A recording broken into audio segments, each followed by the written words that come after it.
করিম আম্মা বাদ। দীর্ঘ বক্তৃতা করবার সময় সুযোগ নেই, মুরব্বীরা মঞ্চে বসে আছেন। আমরা একেবারে আওয়াজ করব না, বসে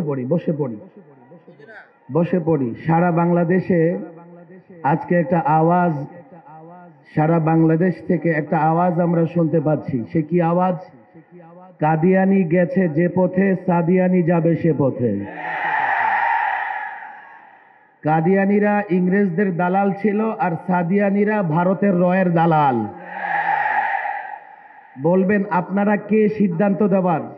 হ্যাঁ, 16 বছর রক্ত দিয়েছি, জেল খেটেছি, আমরা বাগানের মালিক, আর 16 দিনে তোমরা বাগানের মালিক হয়ে গেছো। আমরা বাগানের মালিক আর তোমরা মালিক হয়ে গেছো। কেউ গিয়ে তোমাদের কিছু বুঝাবে, তোমাদের বিভ্রান্ত করবে, আর তোমরা সে অনুযায়ী ফয়সালা দিয়ে দিবে। একবার ওলামাদের সঙ্গে পরামর্শ করবার প্রয়োজন বোধ করো নাই। তোমরা যতই আমাদেরকে মালি মনে করো আর নিজেদেরকে মালিক মনে করো, আমরাই বাংলাদেশের মালিক, জনগণ আমাদেরকে মালিকানা দিয়েছে। পরিষ্কার বলেছি, পরিষ্কার বলছি। এই সাদিয়ানিদের বড় ফিতনা হচ্ছে, এখন এই উপদেষ্টা পরিষদে তাদের কিছু লোকজন আছে, আমি নামই বলে ফেলি। ডক্টর আসিফ নজরুল সাহেব অত্যন্ত ভদ্র মানুষ, একজন বিচক্ষণ শিক্ষক, ভালো একজন মানুষ, কিন্তু তিনি সাদিয়ানিদের কথায় বিভ্রান্ত হয়েছেন বলে আমরা শুনতে পেরেছি। আমাদের অনুরোধ থাকবে, ওলামাদের সঙ্গে বসুন, পরামর্শ করুন। আমাদের মাদারসে কওমিয়া মাদ্রাসার শিক্ষার্থীরাও রক্ত দিয়েছে 5ই আগস্টে। শুধু 5ই আগস্ট নয়, আল্লামা মুফতি আমিন রহমাহুল্লাহর গৃহবন্দী থেকে শুরু করে 5ই আগস্ট পর্যন্ত ওলামা একরাম এতটা রক্ত দিয়েছে। এই যে আজকের এই মঞ্চে আমি যদি নাম বলি, একজন আলেম 2 বছর 2.5 বছর জেল খেটেছে। ফেসিবাদী হাসিনা সরকার একজন আলেমকে 1.5 থেকে 2 মাস রিমান্ডে রেখেছে। আলেম প্রতিষ্ঠান হারিয়েছে, পরিবার থেকে বিচ্ছিন্ন হয়েছে। 16 বছর জুলুম সহ্য করেছি আমরা। একজন একাটি দেখাও যারা ফেসিবাদী হাসিনার বিরুদ্ধে লড়াই করেছে। লড়াই আমরা করেছি, দেশ পুনর্গঠন আমরা করব। দাওয়াত ও তাবলীগের কাজ সঠিকভাবে পরিচালনার দায়িত্ব ওলামা একরাম পালন করবে। এর বাইরে কোনো কিছুই মানা হবে না। ওলামা একরাম আজকের এই মঞ্চে উপস্থিত। আমি বলবো নির্ভয়ে নির্দ্বিধায় আপনারা এই সরকারকে সিদ্ধান্ত জানিয়ে দেন। এই সিদ্ধান্ত এই সরকার মানতে বাধ্য। আল্লাহ তাবারক ওয়া তাআলা তৌফিক দান করুন। আরটি মিডিয়া সেন্টার, দেশ ও ইসলামের কথা বলে। আকাবির মুরব্বী হযরতগণ আজকের এই মহাসমাবেশে উপস্থিত হয়েছেন। আমি আমার ছোট্ট কথায় 2টি কথা বলতে চাই। একটা কথা হলো, আমরা আমাদের মুরব্বীদের কাছে সুস্পষ্ট আজকে একটা জিনিস জানতে এসেছি, সবাই সুস্পষ্ট জানতে এসেছি যে আমাদের মুরব্বীরা সরকারকে কি বলবেন। ইজতেমা কি 2টি হবে না একটা হবে? শুধু উলামায়ে কেরামের হবে নাকি অন্যরাও ইজতেমা করবে? সিদ্ধান্ত জানতে এসেছি। আর আমরা মুরব্বীদেরকে বলছি, আপনারা আমাদেরকে যেমন ডেকেছেন আর আমরা সারা দেশ থেকে এখানে এসেছি, আজকে শান্ত হয়ে এসেছি। কেউ যদি আমাদের শান্ত পরিবেশকে অশান্ত করার চেষ্টা করে, তাহলে আমরা এর জবাব দিতে বারবার জানি, এর প্রমাণ আমরা দিয়েছি। প্রয়োজন হলে মুরব্বীরা আমাদেরকে যে কোনো নির্দেশ দিবেন, আমরা নির্দেশ মানব। আমরা মুরব্বীদের মাধ্যমে সরকারের কাছে সিদ্ধান্ত পৌঁছে দিতে চাই, বাংলাদেশে উলামায়ে কেরামের মাতাহাতে ইজতেমা ছাড়া অন্য কারোর ইজতেমা চলবে না। ভ্রান্ত সাদ সাহেবকে বাংলাদেশে আসতে দেওয়া হবে না, এবং দাওয়াত ও তাবলীগের শান্ত কাজ, এটাকে অশান্ত না করে শৃঙ্খলার সাথে যদি সুলাহের মাধ্যমে আমাদের ভাইয়েরা আমাদের সাথে দাওয়াতি কাজে অংশগ্রহণ করতে চায়, তো স্বাগতম, ধন্যবাদ, সাদরে বরণ করে নেওয়া হবে। হুমকি দিলে পরে দাঁত ভাঙা জবাব দেওয়া হবে।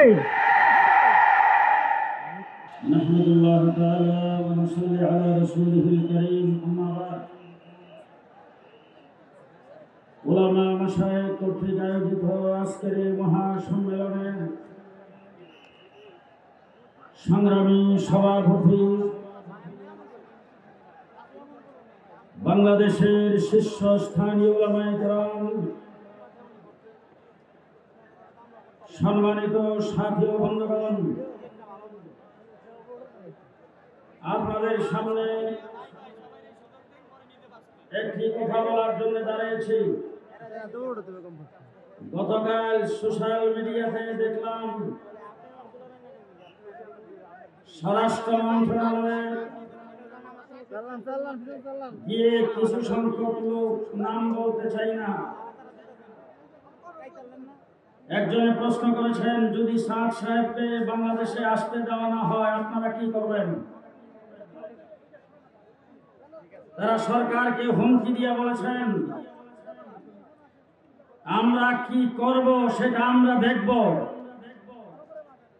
সাদ সাহেবকে যে কোনো মূল্যে বাংলাদেশে আমরা আনবই। দ্বিতীয় প্রশ্নের জবাবে তিনি বলেছেন, ইজতেমার প্রথম পর্ব আমরা করবই, সরকার যদি না দেয়। একথা বলার পরে সরকারকে হুমকি দিয়ে বলেছেন তারা দেখে নিবে সরকার কিভাবে না দেয়। আমি পরিষ্কার ভাষায় বলতে চাই, 15 বছর পর্যন্ত ফ্যাসিস্ট সরকারের বিরুদ্ধে লড়াই করে রক্ত দিয়ে আমরা এই সরকারকে ক্ষমতায় বসাইছি।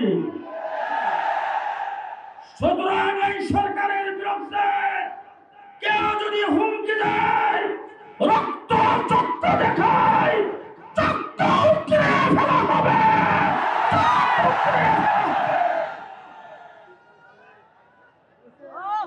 এই সরকার ক্ষমতা আসার পরে বিচারপতিদেরকে দিয়ে কু করতে চেয়েছেন। আমরা ছাত্র জনতা তামাশাত করে দিয়েছি।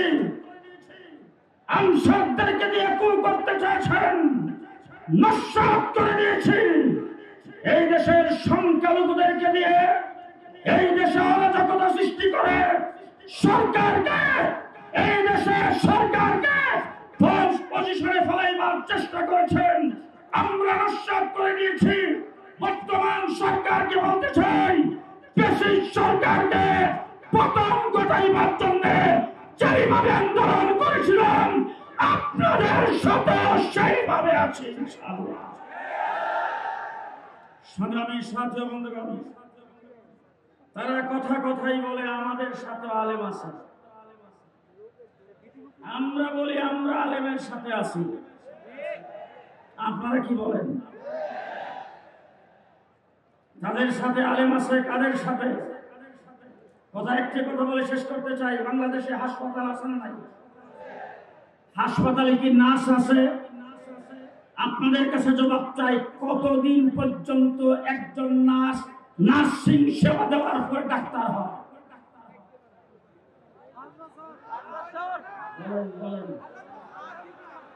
কতদিন পর্যন্ত একজন নার্স নার্সিং সেবা দিতে পারলে ডাক্তার হয়?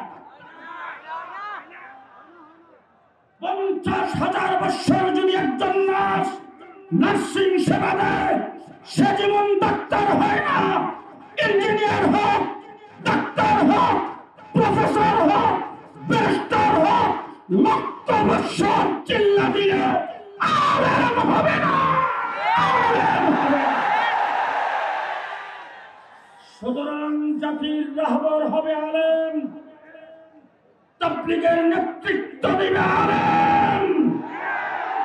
আলেমের বাহিরে কেউ যদি ডাক্তার হয়ে চিকিৎসা করতে চায়, বাংলার মানুষ তা গ্রহণ করবে না। শেষ কথা বলতে চাই, দিন চলবে উলামায়ে কেরামের নেতৃত্বে, দিন চলবে উলামায়ে কেরামের রাহবরিতে। পরিষ্কার ভাষায় বলতে চাই, বর্তমান অন্তর্বর্তীকালীন সরকার, প্রশাসন, সামনে নির্বাচিত সরকার আসবে, দুনিয়া চলবে আপনাদের ইশারায়, দিন চলবে আলেমদের ইশারায়। দৃষ্টান্তস্বরূপ বলতে চাই, 2টা পক্ষ ঝগড়া হয়েছে, ঝগড়ার পরে একজন মারা গেছে, একজনের হাত পা ভেঙে গেছে। এটার বিচার করবে মসজিদের ইমাম, মুফতি সাহেব, মাদ্রাসার মুহতামিম। কে করবে? সরকার, প্রশাসন, কোর্ট। কোন এক ব্যক্তি বেগমের সাথে ঝগড়া করে বউ তালাক দিয়ে ফেলেছেন, তালাকের ফতোয়া দিবে চেয়ারম্যান, মেম্বার, উসি সাহেব, এমপি। পরিষ্কার ভাষায় বলতে চাই, ভালো করে মনে দেখেন, দিন উলামায়ে কেরামের জিম্মা, তুমি আপনাদের জিম্মা। নির্বাচন সুষ্ঠুভাবে করেন, রাস্তাঘাটের কাজ করেন, উন্নয়ন করেন, এইগুলি আপনাদের জিম্মা। চুরি ডাকাতি থেকে মানুষের জান-মাল হেফাজত করেন, আপনাদের জিম্মা। দিন উলামায়ে কেরামের জিম্মা। উলামায়ে কেরাম যে সিদ্ধান্ত আজকে ঘোষণা করবে, সেই মোতাবেক তাবলীগ চলবে, কাফের চলবে, তাবলীগ চলবে। নাসরুম মিনাল্লাহ, ফাতহুন কারীব, আবাশশিরিল মুমিনিন। আসসালামু আলাইকুম ওয়া রাহমাতুল্লাহ। নাহমাদুহু ওয়া নুসাল্লি আলা রাসূলিহিল কারীম। আম্মা বা'দু ফাকাদ ক্বালা রাসূলুল্লাহি সাল্লাল্লাহু আলাইহি ওয়াসাল্লাম ইয়াহমিলু হাযাল ইলমা মিন কুল্লি খালাফিন উদুলুহু ইয়ানফুনা আনহু তাহরিফাল গালিন ওয়া ইনতিহালাল মুবতিলিন ওয়া তা'বিলাল জাহিলিন আও কামা ক্বালা আলাইহিস সালাতু ওয়াস সালাম। অধ্যকার মহাসম্মেলনের শ্রদ্ধেয় সভাপতি, জাতির দিশারি হযরত উলামায়ে কেরাম, দাওয়াত ও তাবলীগের সাথী ও সর্বস্তরের মুসলমান ভাইয়েরা, আমাদের ভারত উপমহাদেশে খ্রিস্টীয় 17 শতাব্দীর শেষ নাগাদ মুঘল শাসন আমলে লক্ষ লক্ষ মাদ্রাসা ছিল। 17 শতাব্দীতে খ্রিস্টানেরা চলে বলে কলে কৌশলে আমাদের উপমহাদেশের শাসন ক্ষমতা জবরদখল করে নিয়ে গেছিল। শাসন ক্ষমতা জবরদখল করে নিয়ে গিয়ে অত্যন্ত কূট কৌশলের মাধ্যমে উপমহাদেশের লক্ষ লক্ষ মাদ্রাসা বন্ধ করে দেয়। এমত অবস্থায় কলিকাতা এলাকার মুসলমানেরা ইংরেজ সরকারের কাছে অন্তত কলিকাতা শহরে একটি মাদ্রাসা সরকারি খরচে প্রতিষ্ঠা করে পরিচালনার আবেদন করেছিলেন। এর এই প্রেক্ষিতে ইংরেজ সরকারের পক্ষ থেকে লর্ড ওয়ারেন হেস্টিংস 1781 খ্রিস্টাব্দে কলিকাতা আলিয়া মাদ্রাসা প্রতিষ্ঠা করে দিয়েছিল। পরবর্তীতে শাহ আব্দুল আজিজ মুহাদ্দিসে দেহলভী রহমতুল্লাহি আলাইহির ঐতিহাসিক বিপ্লবী ফতোয়ার ভিত্তিতে সারা উপমহাদেশের 10 কোটি মুসলমান একসাথে ইংরেজ সরকারের বিরুদ্ধে মুক্তিযুদ্ধে ঝাঁপিয়ে পড়েছিল। সেই যুদ্ধে কলিকাতা আলিয়া মাদ্রাসা পড়ুয়া আলেমরাও অংশগ্রহণ করার কারণে ইংরেজ সরকার বহুমুখী চক্রান্তের মাধ্যমে আলিয়া মাদ্রাসাকে 12টা বাজিয়ে দেয়। এর মধ্যে একটি চক্রান্ত হল মুক্তিযুদ্ধে অংশগ্রহণ করার অপরাধে ইংরেজ সরকার কলিকাতা আলিয়া মাদ্রাসার সিলেবাস থেকে হাদিস তাফসীরের কিতাব রহিত করে দেয়। ইসলামী শিক্ষার এই চরম দুর্দিনে হযরত আবু বকর সিদ্দিক রাদিয়াল্লাহু আনহুর পরবর্তী প্রজন্মের এক উজ্জ্বল নক্ষত্র আল্লামা কাসিম নানতুবী রহমতুল্লাহি আলাইহি উপমহাদেশে ইসলামী শিক্ষার পুনর্জাগরণে এগিয়ে আসলেন এবং 1866 খ্রিস্টাব্দে সর্বপ্রথম সর্বপ্রধান কওমি মাদ্রাসা দারুল উলুম দেওবন্দ মাদ্রাসা প্রতিষ্ঠা করেন। দারুল উলুম দেওবন্দ মাদ্রাসার অনুসরণে বর্তমানে বাংলাদেশে প্রায় 25,000 কওমি মাদ্রাসা পরিচালিত। 40,000 বর্তমান বাংলাদেশে 40,000 কওমি মাদ্রাসা পরিচালিত হচ্ছে। এই সমস্ত মাদ্রাসাই দারুল উলুম দেওবন্দ মাদ্রাসার অনুসারী। দারুল উলুম দেওবন্দ মাদ্রাসা হলো সর্বপ্রথম কওমি মাদ্রাসা, সর্বপ্রধান কওমি মাদ্রাসা এবং সমস্ত কওমি মাদ্রাসার মডেল। এই সমস্ত কওমি মাদ্রাসা জাতীয় এবং আন্তর্জাতিক পর্যায়ে যত অবদান রেখেছে, এর মধ্যে একটা উল্লেখযোগ্য অবদান হলো দারুল উলুম দেওবন্দ মাদ্রাসার শিক্ষাপ্রাপ্ত উজ্জ্বল নক্ষত্র হযরত আল্লামা ইলিয়াস রহমতুল্লাহি আলাইহি বিশ্বজুড়া তবলিগি জামাতের ব্যবস্থা করেছেন। এই তবলিগি জামাত বর্তমান সারা বিশ্বে পরিচালিত। এই তবলিগি জামাত হযরত ইলিয়াস রহমতুল্লাহি আলাইহির প্রতিষ্ঠিত। আর ইলিয়াস রহমতুল্লাহি আলাইহি সর্বপ্রথম কওমি মাদ্রাসা দারুল উলুম দেওবন্দ মাদ্রাসার অবদান।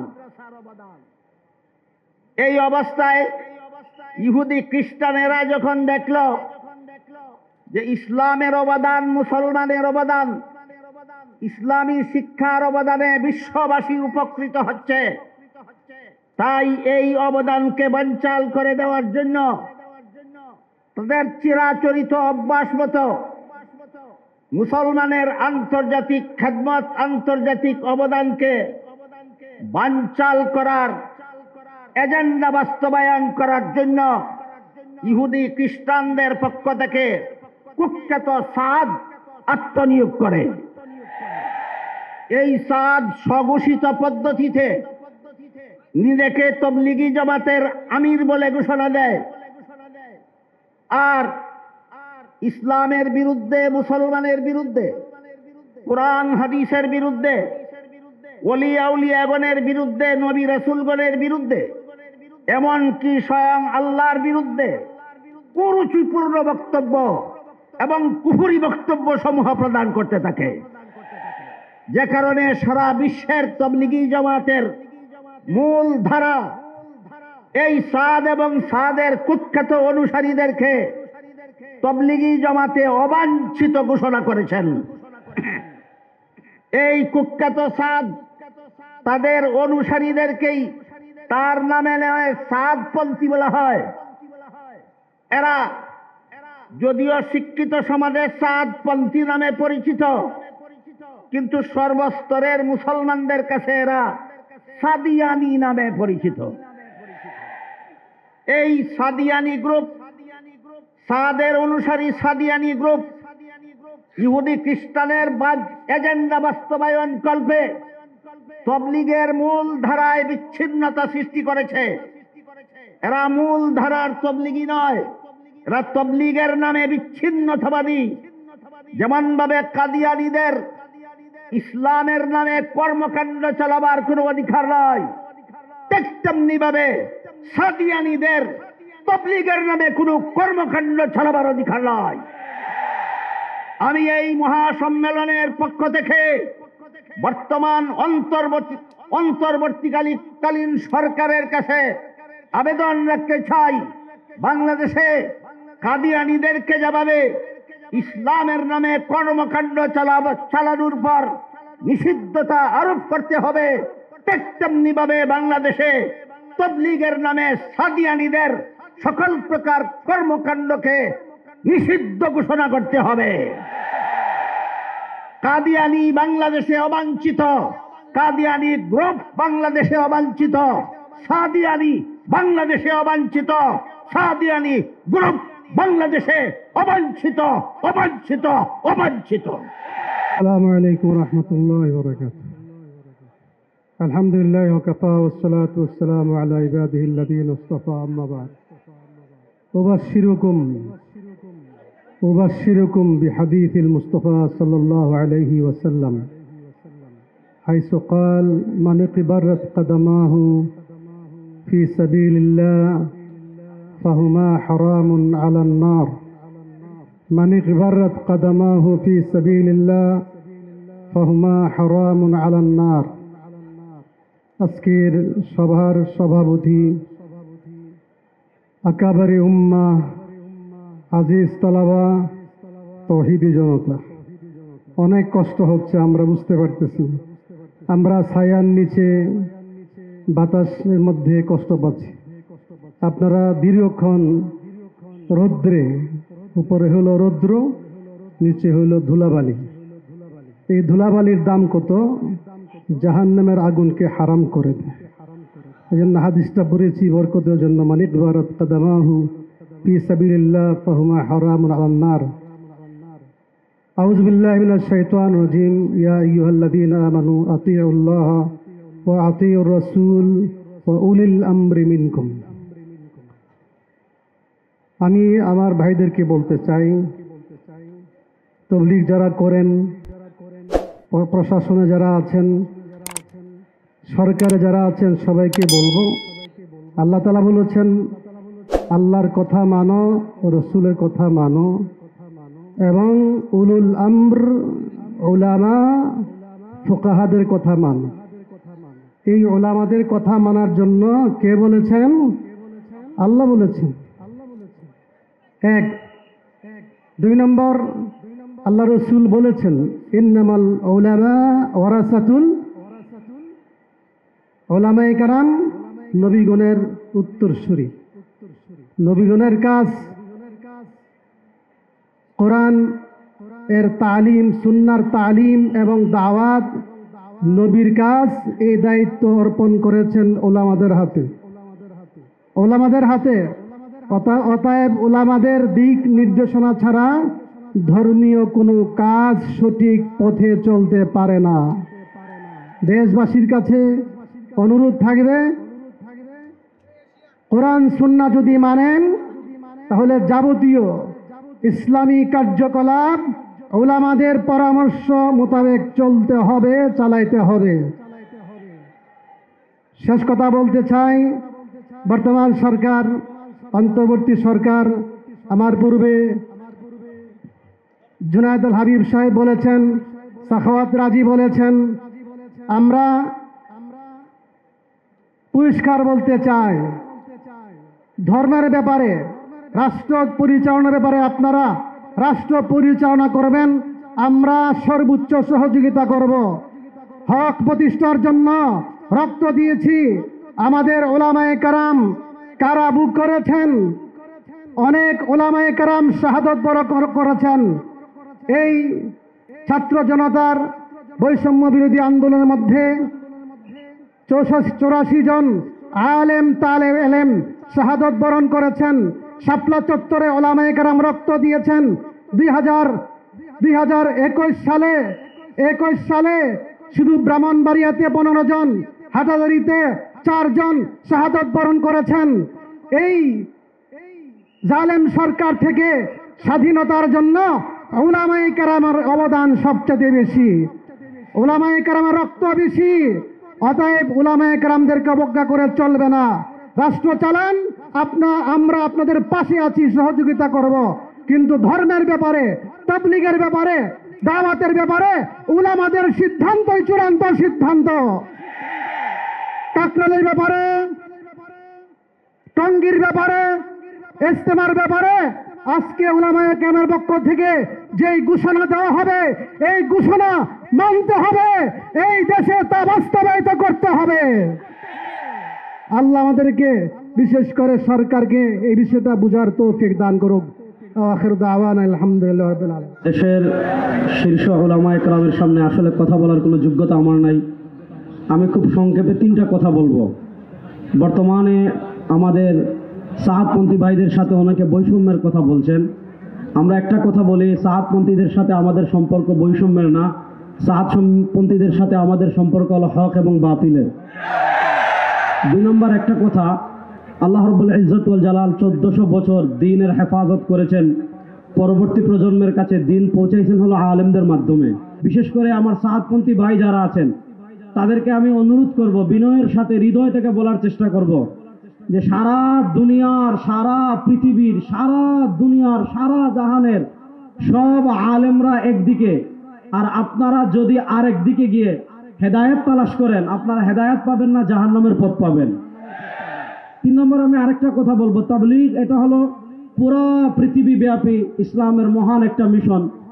বাংলাদেশে আগে নানা কারণে, নানা সমস্যার কারণে এটার ইজতেমা কখন হবে, এটা কখন হবে, সরকারের সাথে একটা লিয়াজু করা লাগতো।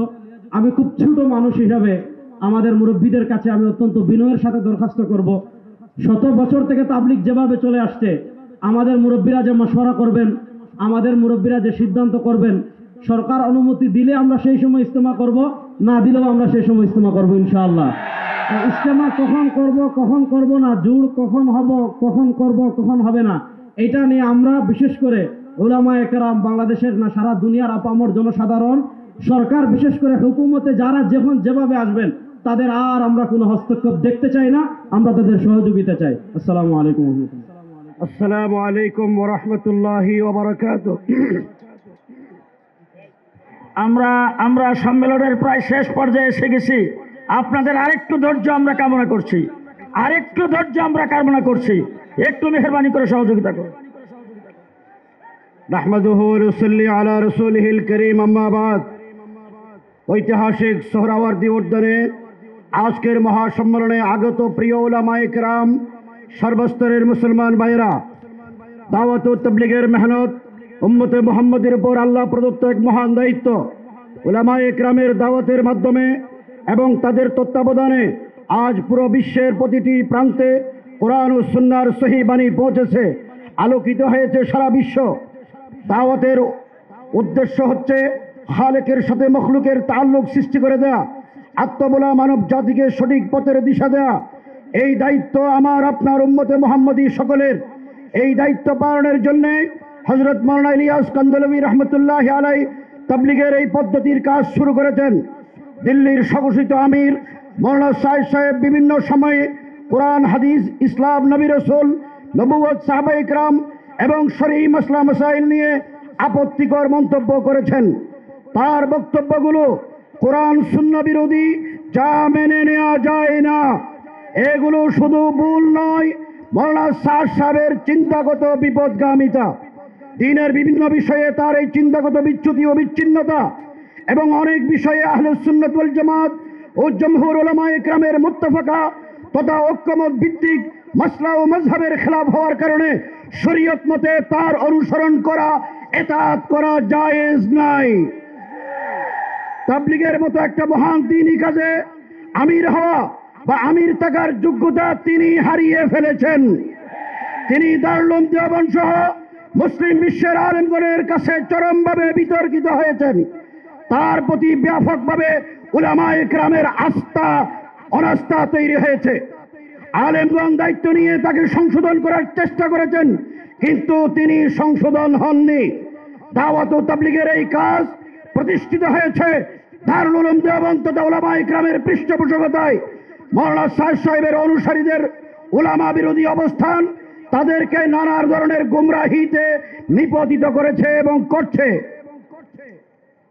অতএব আজকের এই মহাসম্মেলনের উলামা মাশায়েখের পক্ষ থেকে আমার দাবি এবং অনুরোধ হলো, যতদিন মাওলানা সাদ সাহেব তার গুমরাহি থেকে তওবা না করবেন, ততদিন দারুল উলুম দেওবন্দ সহ এদেশের উলামায়ে কেরামের আস্থা অর্জন না করবেন, ততদিন যেন তাকে বাংলাদেশে আসতে দেওয়া না হয়। টঙ্গীর বিশ্ব ইজতেমা উলামায়ে কেরামের তত্ত্বাবধানে শোরায়ে নিজামে পরিচালিত হবে। কাকরাইলের মার্কাজের কার্যক্রম উলামায়ে কেরামের তত্ত্বাবধানে শোরায়ে নিজামে পরিচালিত হতে হবে। ব্যক্তি মাওলানা সাদ সাহেবের কারণে ছাত্র জনতা ও আলেম উলামাদের কুরবানির বদৌলতে অর্জিত স্বাধীন নতুন বাংলাদেশে কেউ বিশৃঙ্খলা তৈরি করুক, আমরা অন্তর্বর্তীকালীন সরকারকে বেকায়দায় ফেলুক, আমরা চাই না। আশা করছি সরকার বিবেচনায়, সরকার সার্বিক বিবেচনায় সঠিক সিদ্ধান্ত গ্রহণ করবেন। মহান আল্লাহ তাআলা আমাদেরকে ইসলাম, দেশ, জাতীয় রাষ্ট্রের কল্যাণে কাজ করার তৌফিক দান করুন। সঠিকভাবে দাওয়াত ও তাবলীগের কাজ করার হিম্মত দান করুন।